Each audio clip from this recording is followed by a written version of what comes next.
Moçambique, um país do sudeste africano, banhado pelo Oceano Índico e com a sua capital Maputo. Com quase 23 milhões de habitantes, Moçambique tem uma história sofrida e sangrenta. Desde a colonização portuguesa até um país independente, Moçambique enfrentou diversas dificuldades econômicas, políticas e sociais. Veja agora a história de Moçambique. Os primeiros habitantes de Moçambique foram o povo Khoisan, que eram caçadores e coletores principalmente. 10 mil anos atrás, a região de Moçambique era uma região de grande fertilidade e repleta de savanas, o que era muito bom para a instalação de povos agricultores ou caçadores e coletores como os Khoisan. Dos séculos I ao século IV, houveram as invasões do povo Bantu, que era um povo de guerreiros, agricultores e que tinham domínio da metalurgia. A economia dos Bantu era composta basicamente pela agricultura. Porém, a olaria e a tecelagem e a metalurgia também eram presentes, no entanto em menor quantidade e somente para suprir as necessidades familiares. O comércio era feito por troca direta, o que acarretava numa estrutura social simples, que era como se fosse uma família estendida, com um chefe. Entre os séculos IX e XIII, começaram a se fixar na região oriental da África populações do Golfo Pérsico, que era importante centro comercial da época, e fundaram entrepostos comerciais para trocar ouro e metais preciosos por tecidos com a Índia. O ferro era importante nessa época e chegou a ser usado como moeda. O crescimento demográfico acentuado da região acarretou numa sociedade mais complexa, o que levou à criação de estados. O mais importante deles foi o primeiro estado do Zimbábue. O nome Zimbábue deriva dos muros de pedra que envolviam as habitações da aristocracia. Esse estado durou entre 1250 a 1450 e sua capital cobriu uma grande área. O apogeu desse estado se deu devido à mineração e metalurgia do ouro, que era muito requisitado pelas cidades da costa oriental africana desde o século XII. No entanto, em cerca de 1450, ocorreu o abandono do Grande Zimbábue por motivos desconhecidos, o que acarretou em invasões de outros povos. A invasão do Planalto zimbabueno pelas tropas de Natima Mutota levou à criação do novo estado, chamado de Dinastia Mwenemutapa, cuja capital estava próxima do rio Zambeze. Esse Império Mwenemutapa tinha como limite o rio Zambeze ao norte, o rio Limpopo ao sul, o Oceano Índico a leste e áreas do deserto Kalahari a sudoeste. Essa região era extremamente fértil e não foi afetada pela mosca tsetse. Logo, a agricultura e a pecuária foram extremamente favorecidas. As minas de ouro do interior garantiram o domínio das rotas comerciais, que geraram grande riqueza para a aristocracia que dominava o comércio. O ouro determinou a fixação de mercadores e colonos árabes e depois dos portugueses. A história colonial portuguesa em Moçambique começa em 1497 com a chegada de Vasco da Gama. O povo de maioria islã foi invadido pelo território dos Mwenemutapas com exércitos particulares contratados pelos portugueses. Estes exércitos eram formados no território moçambicano e os que não apoiassem a coroa eram forçados mesmo assim. Não demorou muito para a população portuguesa se estabelecer no território moçambicano.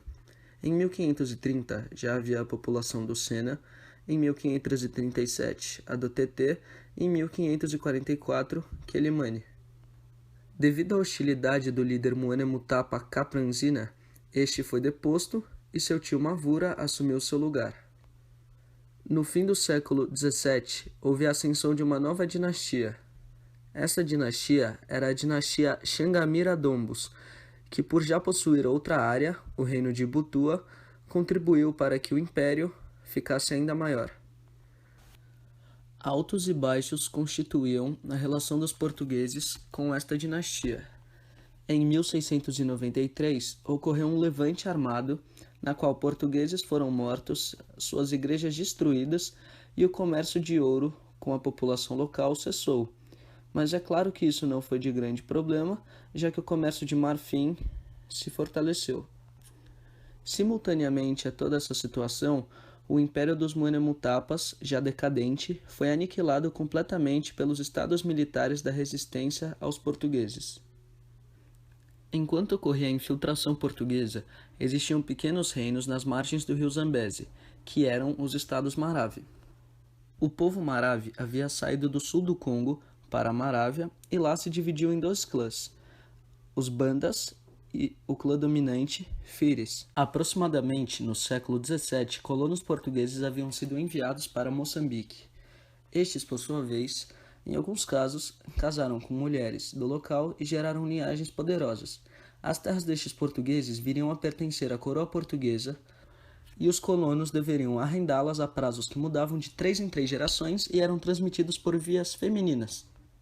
Assim, o Estado asseguraria sua supremacia na região, porém, essa tentativa em alguns casos foi falha, uma vez que os líderes já tinham poder militar e podiam se opor.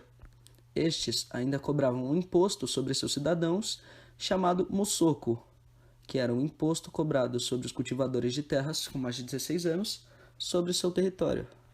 Além disso, a economia local era baseada na mineração de metais preciosos, pois assim conseguiriam trocar por especiarias portuguesas. Com o passar do tempo e a oposição dos líderes da região, somente Quelimane era governada por Portugal no ano de 1870. Em 1854, um importante decreto foi assinado. Este decreto abolia a escravatura e o imposto individual, introduzindo ainda o imposto de palhota, cobrado pelos líderes de seus trabalhadores sobre suas propriedades. Voltando um pouco no tempo, em 1830 os prazos foram atacados pelos Nguni, que fugiam de uma grande crise causada pelas guerras, mas por sorte os prazos escaparam. Mas a sorte não durou muito tempo, já que a economia destes foi engolida pelas empresas já mais à frente no comércio, enquanto a administração colonial se estabelecia firmemente, utilizando sua estrutura feudal e seus exércitos para dominar os arredores. Futuramente, de acordo com os interesses das grandes companhias, o foco comercial da região de Quelimane foi alterado para as oleosidades e então os camponeses foram obrigados a cultivar estes produtos. Como a produção familiar era insuficiente, em 1890 foi decretado que os camponeses não poderiam mais escolher em pagar o muçoco em gêneros. O Mfecane foi um conflito entre os Zulu que gerou uma grande convulsão social em toda a área da África Austral. O seu auge foi quando o povo Nguni, o mesmo povo que atacou os prazos, atacou grandes terras da África Austral. Como oposição a isso, o Estado de Gaza foi fundado, devido a uma briga entre os principais generais Zulu. O rei de Gaza, o general Soshangane, mesmo dominando todos os reis do sul, não comerciava escravos com os portugueses e inclusive protegia os que fugiam deles, por princípios de lealdade de sua tribo. Mais à frente, em 1884, ascendeu ao trono Gungu Nyana, um grande líder Nguni. Durante seu governo, ele foi muito pressionado pelos exploradores de ouro da região e, seguindo a política dos povos locais, tentou resistir à dominação. 6 anos foi o tempo máximo que conseguiu conter os europeus, mas a região sucumbiu ao domínio português. A partir do século X, o Islã já havia começado a se difundir na costa pelos mercadores árabes, antes mesmo até de os portugueses chegarem a Moçambique. Futuramente, após o surgimento de Zanzibar, começaram a surgir pequenos estados islamistas. Na província de Nampula, por exemplo, surgiram os reinos de Sanku e o sultanato de Angoche. Em 1878, companhias privadas passaram a explorar o território africano. Essas companhias eram denominadas as companhias magésticas, já que eram soberanas sobre onde exploravam. Essa soberania por parte das companhias só foi possível após o fim do comércio de escravos, fazendo com que Portugal cedesse espaço para que estas operassem. Assim, os trabalhadores logo foram direcionados à produção que interessava às gigantes comerciais, a produção de algodão e tabaco. Até o final do século XIX, a presença oficial portuguesa em Moçambique era muito pouca, apenas em poucas capitanias na costa. Esta pequena presença oficial de Portugal se deve à Conferência de Berlim. A Conferência de Berlim foi realizada em 1884 para organizar e dividir a África entre as potências europeias da época, ignorando totalmente as relações étnicas dos povos africanos. Em resposta, Portugal apresentou o Mapa Rosa, um plano que ligava diretamente Moçambique a Angola, suas colônias, e também atribuía ao domínio de Portugal todas as terras do percurso entre as duas colônias. A Grã-Bretanha se opôs a este plano, ameaçando Portugal de guerra. O desfecho da conferência foi a Grã-Bretanha no controle de quase toda a África Austral, enquanto Portugal se contentava com Angola e Moçambique sob seu domínio. Voltando à presença portuguesa em Goa, o governo português na região controlava o comércio com o interior nos séculos XVI e XVII e comerciava principalmente o ouro. Um vice-rei português fundou a Companhia dos Mazanés, que era composta por comerciantes indianos ricos, a que eram atribuídos privilégios e incentivos comerciais. Porém, mesmo através dessa parceria, a economia não foi alavancada. Devido à decadência da colônia, o Marquês de Pombal retirou Moçambique do poder do vice-rei, nomeando um governador-geral. Depois da criação da linha férrea, a capital colonial foi mudada para a província de Lourenço Marques. Essa mudança foi importante, pois gerou a reorganização do governo da colônia.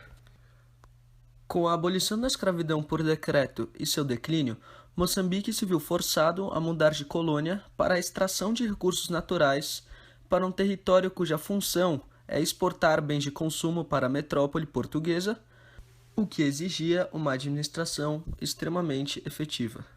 Nos anos seguintes, no contexto da expansão portuguesa sobre os territórios próximos a Moçambique, os estados islâmicos da costa, somados de Reino do Interior, conseguiram resistir às tentativas de dominação portuguesa buscando a sua expansão.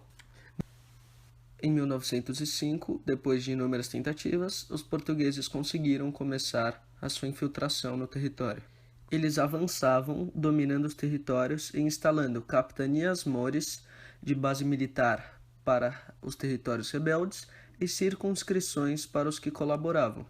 Com isso, fizeram com que surgisse certa rivalidade entre povos, gerando o declínio dos Estados Islâmicos e prevalecendo o domínio português. A segunda metade do século XIX foi marcada por vários combates que ocorreram em razão da exploração portuguesa em terras moçambicanas. O principal combate foi o combate de Morro Coene, que ocorreu entre portugueses e o chefe do tribo de Gaza, Gungu Hanna.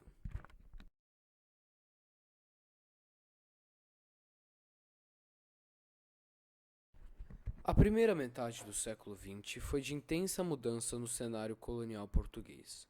Novas políticas, como o ato colonial, foram adotadas, além da mudança de ministros cruciais no governo português. Um deles foi Antônio de Oliveira Salazar, que exerceu intensa repressão sobre a população africana das colônias portuguesas. A repressão, a exploração e a desigualdade fizeram com que o início da segunda metade do século XX fosse marcada por movimentos pró independência. Surgiram três grupos: o DENAMO, União Democrática Nacional de Moçambique; MANU, sigla em inglês para Mozambique African National Union; e UNAMI, União Nacional Africana para Moçambique Independente.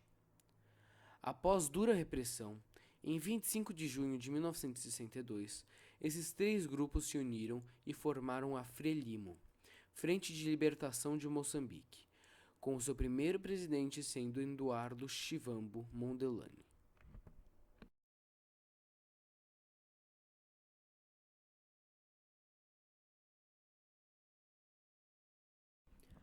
Após várias tentativas de acordos pacíficos, a FRELIMO partiu para a guerra.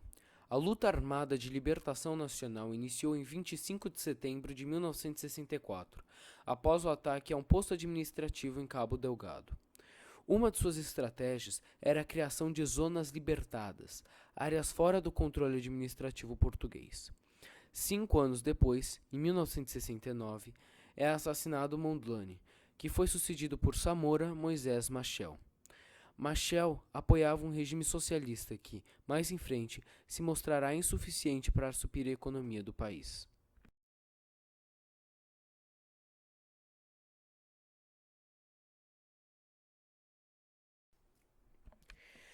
Dez anos após o início do conflito, em 1974, é assinado o Acordo de Lusaka, na Zâmbia, que findava a guerra. O período pós-acordo foi marcado por um regime que governavam representantes portugueses e da Frelimo, ou seja, um governo de transição. Foi somente 25 de junho do ano seguinte, 1975, que foi oficialmente declarada a independência moçambicana.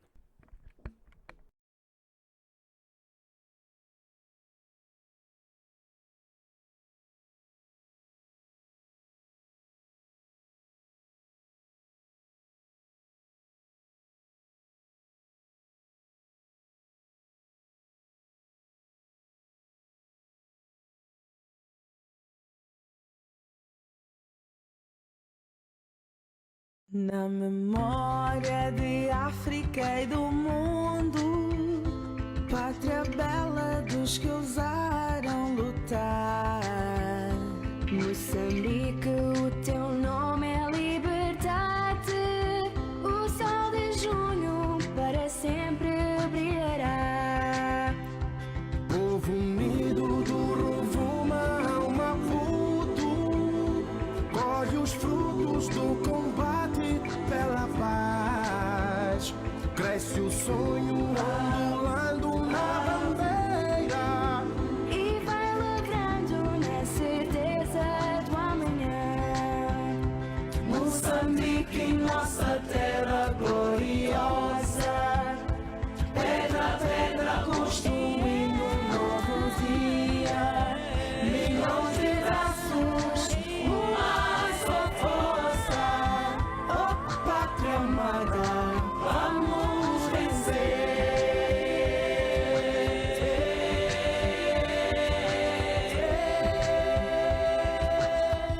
MCL, orgulhosamente moçambicana.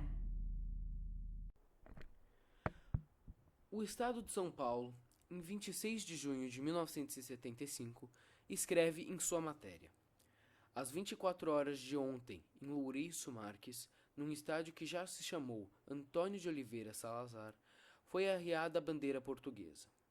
Complementa: hoje, pela manhã, Samora Machel, líder da Frente de Libertação de Moçambique, prestará juramento como primeiro presidente do novo Estado e fará um discurso anunciando suas políticas interna e externa.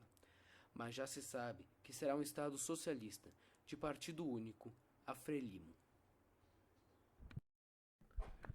Com o proceder da notícia, encontramos um parágrafo que diz: ontem, Samora Machel recebeu mensagem em que o primeiro-ministro da China, Zhou Enlai, afirma que a vitória do povo moçambicano é um violento golpe contra o imperialismo, o colonialismo e o racismo, e um grande alento para os povos independentes da África Meridional e sua luta de libertação nacional.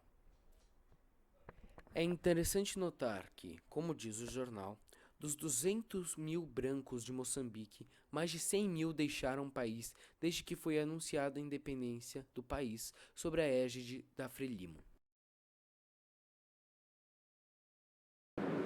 O primeiro governo moçambicano foi gerido por Samora Machel, candidato do partido Frelimo. A primeira ação do novo governo foi a nacionalização de vários setores da economia, como a saúde e a educação, por exemplo. Todo moçambicano passou a ter direito a ser dono de propriedades e, ao mesmo tempo, perdeu o direito de arrendar propriedades a outros. Aliás, arrendamento é um contrato de cessão de um fator de produção, pelo qual seu proprietário o entrega a outro para ser explorado, mediante determinada remuneração.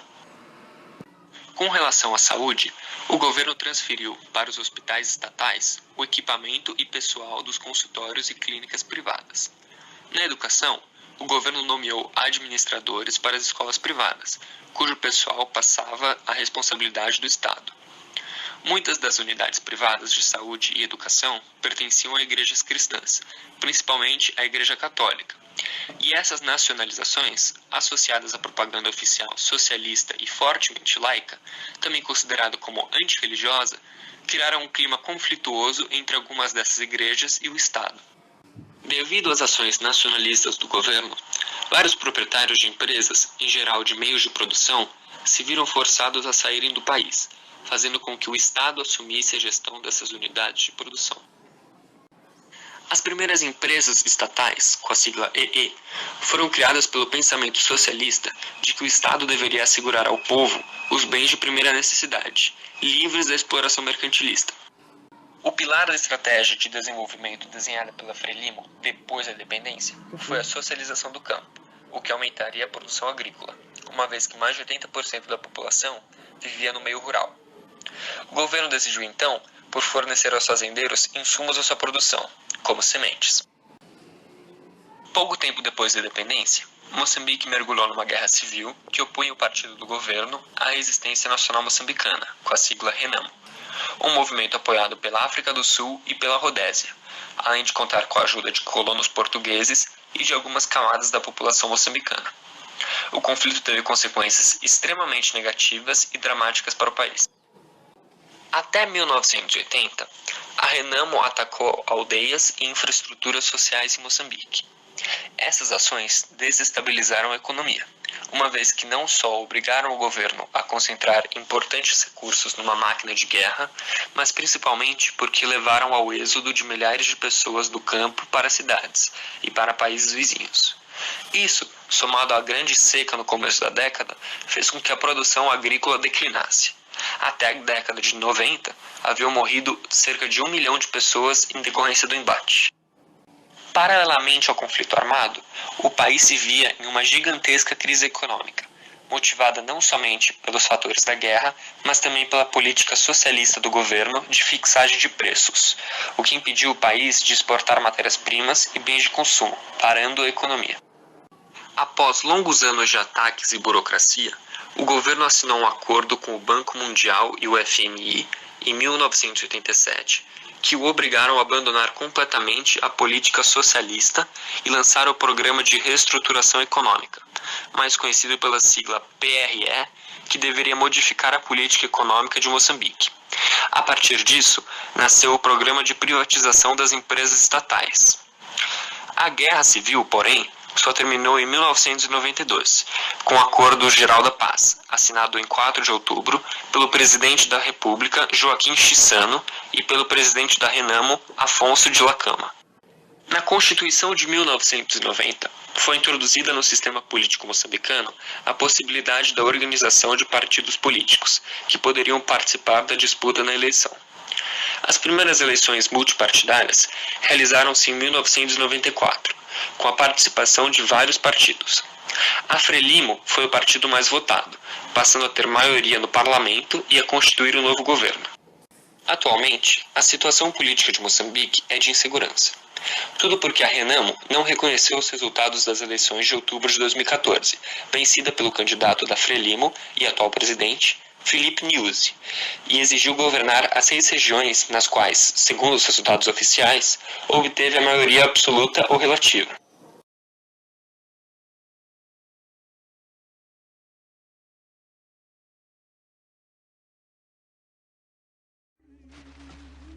Acabou, pessoal! Essa frase é minha. Sai pra lá, meu chapa! Deixa o astro fazer isso!